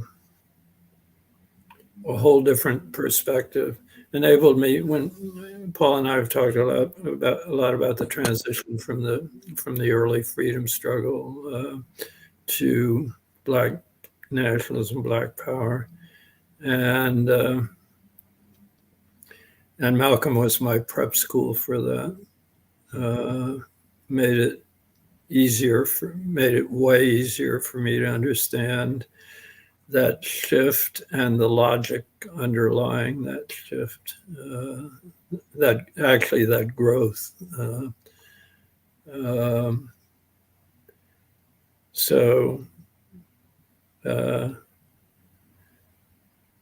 Dr. Marable, whatever corner of heaven you're occupying now, I was not nervous, and he was on a number of other places. So he just remixed everything you said, huh? Yeah, well, embellishing everything I said, and sometimes warping. So, Brother Kalonji, I would go further though and take it beyond Malcolm X studies. As a general rule, scholars should be considered like you do lawyers. We are not to be trusted.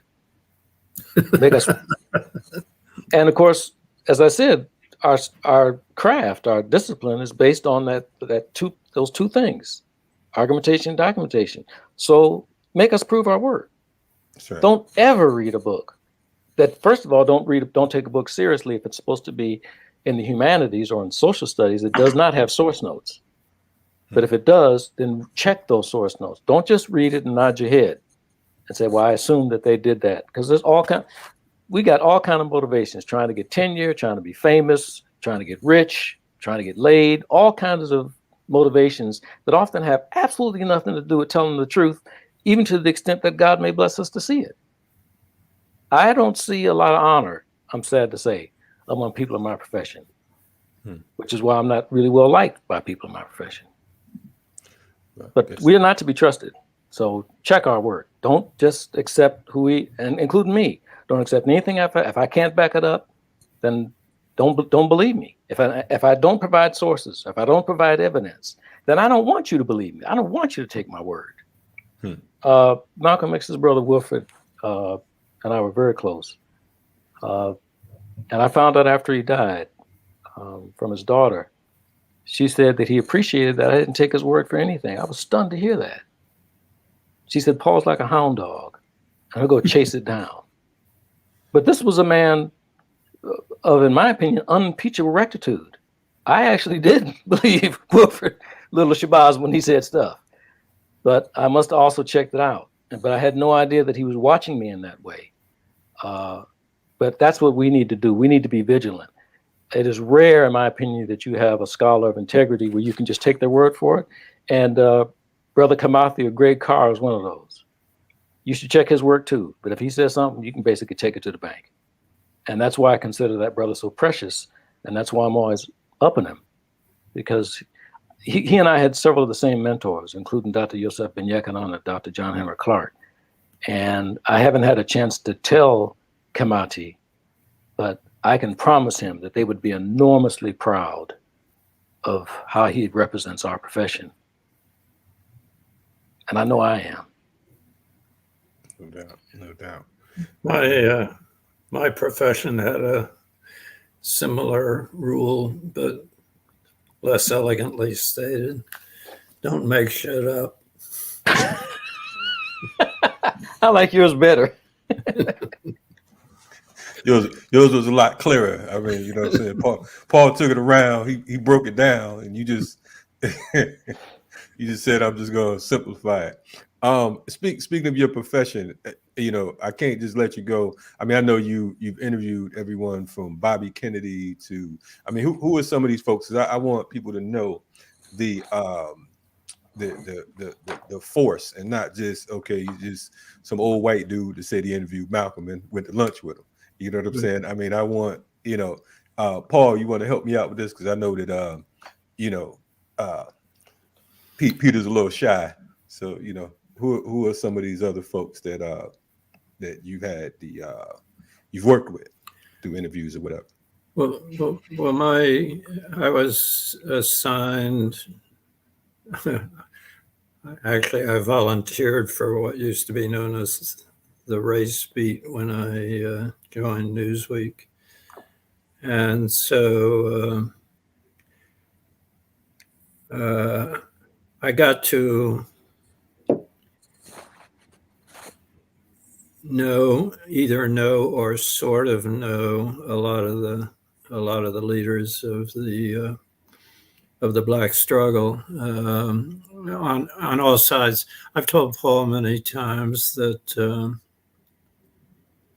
that struggle is one struggle with many tendencies. So I never took sides. Much as I actually loved Malcolm X, I didn't say, okay, Black people, you've all got to follow Malcolm X. That's not a white guy's decision to make. So I gave props to Roy Wilkins of the NAA, Whitney Young of the Urban League, who was actually a friend of mine, Bayard Rustin, who I loved and admired, James Farmer, the gamut of the Black leadership. And as Snick came on scene, I got to know some, not all of the leaders. Dr. King, I only got to interview once.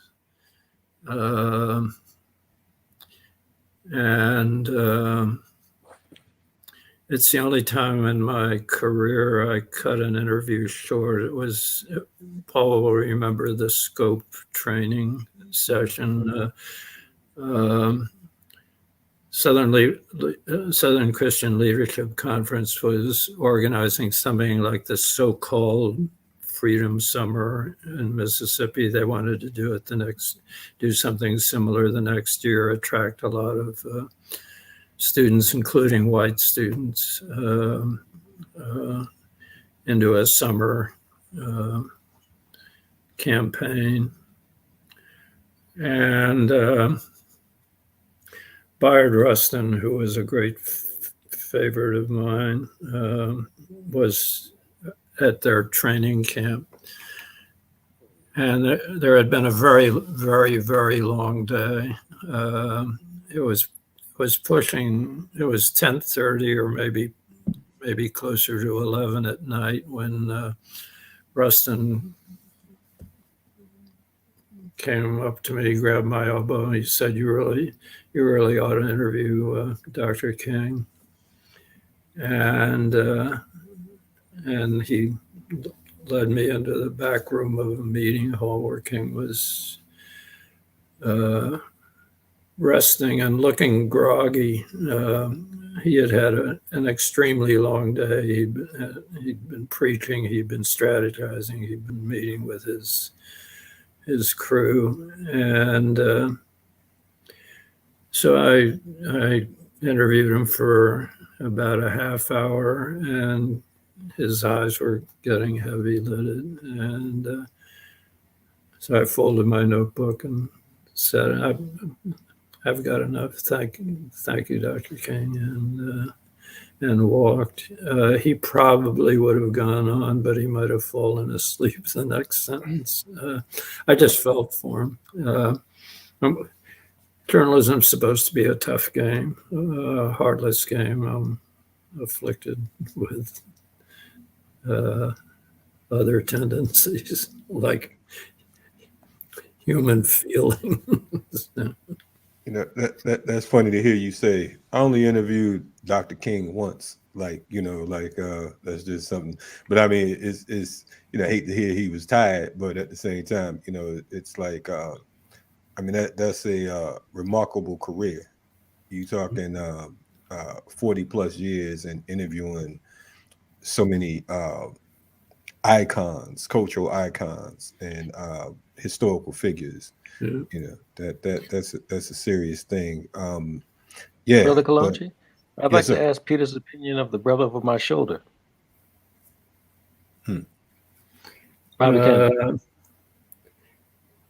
Yeah, I've been noticing the photo, and my opinion was he was the most appealing.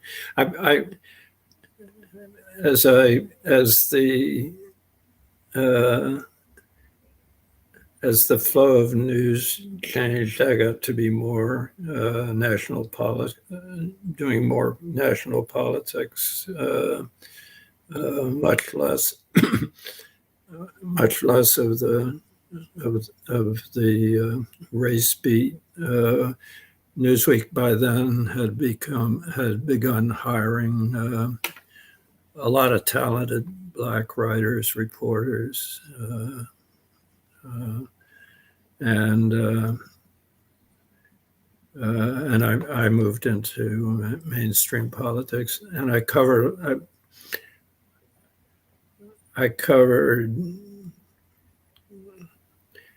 at least parts of every campaign from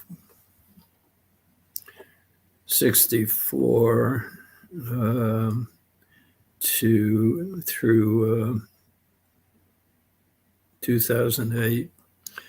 Wow. And the guy over Paul's shoulder is Robert Kennedy. And he was the most compelling political figure I've ever encountered at any level of politics. the reaction of the press to him was the political press is supposed to be cynical, and you got on the Kennedy press plane, and it was like a flying love affair. I've never seen anything like it. Everyone, all these hard-bitten or soft-bitten reporters like me, was in love with the guy. I told Paul a story about a guy from the Washington Post named Richard Harwood, tough former Marine,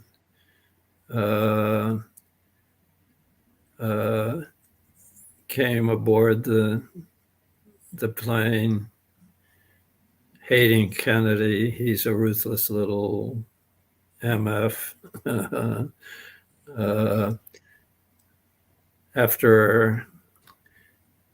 By the end of the campaign, they had become close pals. They'd get out of the plane on the tarmac and throw a football back and forth to each other. And Harwood had become a dedicated fan, as everyone else was, including me and my wife. And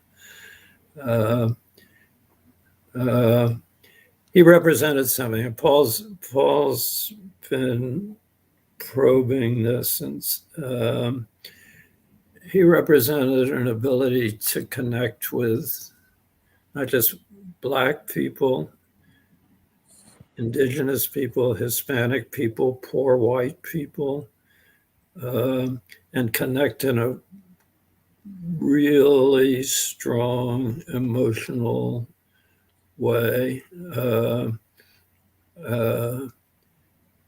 And so you saw all the left out people in our political world want to touch him, wanted to be near him, grabbing when he was in a motorcade, grabbing at him just to be able to maybe touch his hand or grab his shirt sleeve or his jacket sleeve.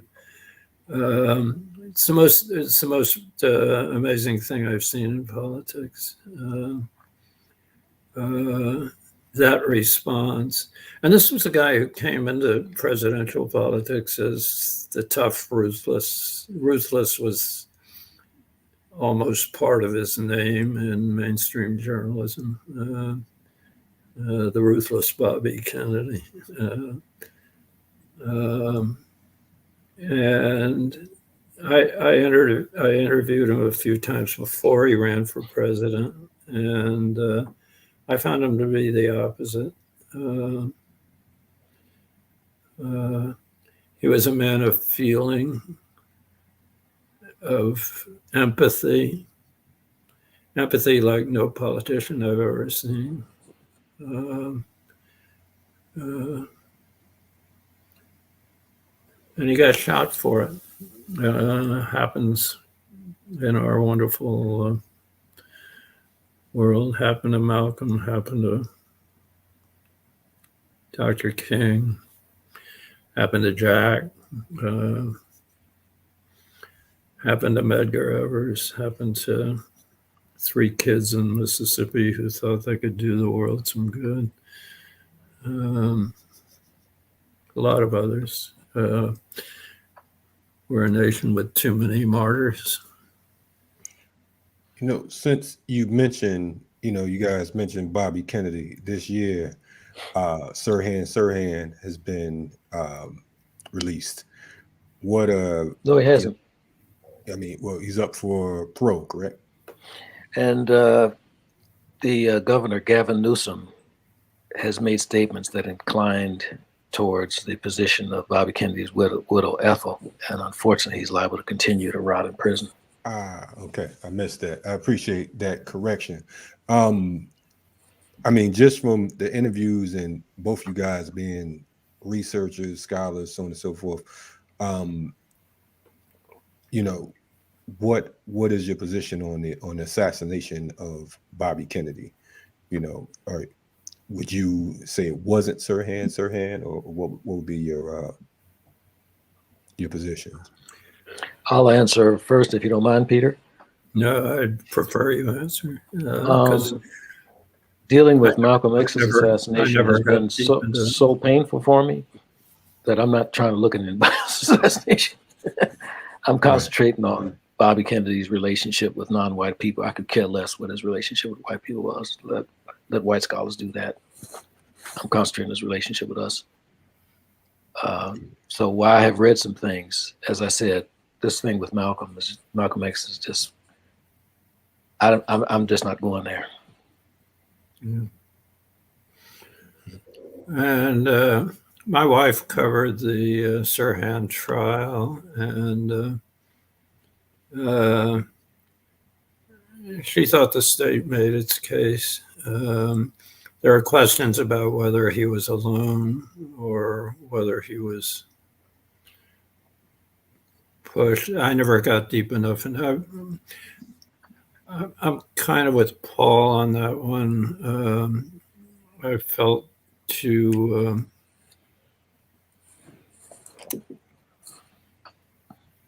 much love for Bobby to want to press that case. In contrast to Malcolm X, where I came to think there was a genuine miscarriage of justice. Right on. Hey, brothers, I appreciate you spending this time with me. I expected an hour. We hit up 2, so that's you know, definitely an honor to have you all come on. You know, it's definitely a powerful discussion, and you both are welcome back anytime. Of course, Paul already told me don't ever ask him certain questions again, so you know, glad he did more than he said he was going to do. You know what I mean? Before we got on, so I definitely we definitely appreciate it. We appreciate your love for both Malcolm and, you know, and the people as a whole. So definitely we appreciate it, man. So anything you all want to say before we part for this moment in time?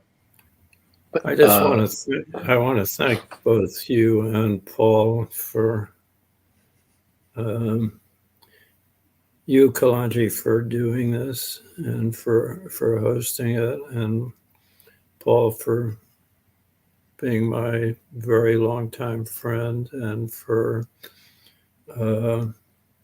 correcting me when I got stuff wrong and for helping me in this long pursuit for justice for Aziz and Islam. So I owe both of you a lot. Man, listen, we are definitely grateful. Kalonji, I've been a journalist since 1975 or 76. And as you know, most of the platforms for most of my life have been owned by our enemies. And we couldn't speak our own truth. And the reason I've been a fan of yours for a long time is because you provide one of the freest forums for our people. And your show has range and depth, but most of all, it's rooted in a love for our people. And I don't usually do media interviews, as you probably noticed. But I've been an admirer of yours for a long time and appreciate what you stand for. And thank you again for making it possible for Peter to tell his own story. I'm glad that there's going to be a record of this. And thank you for understanding why I never want to talk about this again. Brother, I am definitely grateful, man, for you taking the time to talk about it at all. I think this was, to be honest with you, prior to this conversation, I'd say, I kind of I didn't know what direction it was going to go in, and you know, some of the questions. Like I said, I'm grateful for you putting it together, and for both of you coming on, and thank you for for the kind words. It's absolutely encouraging, because of the fact that, as I'm sure both of you men know, that there are these days when you feel like, am I the only one who cares about what's going on? Yeah. You know what I'm saying? So I appreciate you all for being understanding, and I mean, like I said, just forever grateful. There was something else I was going to say, but thank you is the best words, and I'm looking forward to working with you all in the future on whatever we can. And I just want to point out too, because for the viewers, Peter Goldman kept telling me, "Look, I'm an 88-year-old man. I don't remember much of nothing." I'm 80. He tried to hit me with the age card,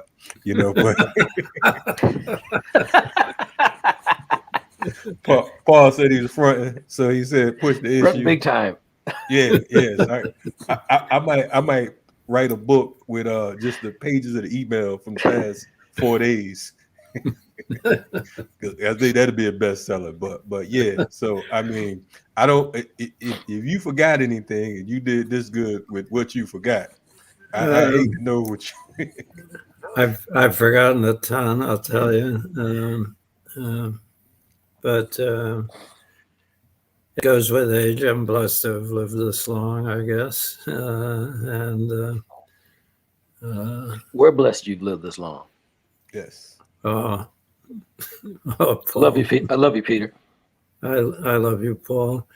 I've just Peter fallen in love. I've just fallen in love with you, Kalonji. Hey, that's all right, brother. You know what I'm saying? It's cool. I love you too, man. I feel like a family reunion. What'd you say, a bro hug? We all go come to some bro hugs real quick. But definitely, definitely appreciate you all. Keep up the I mean, I don't even know if keep up the good work is a proper statement, because of the fact that you two have put in more work than a whole lot of people I know. And you help to pave the way for many to come. So again, I salute you all, and thank you for joining us today. Stay black. Amen. Thank Look, you. You too, Peter. Any other way. Thank you, Paul. Peter, you're invited to the cookout, as they say. Anyway,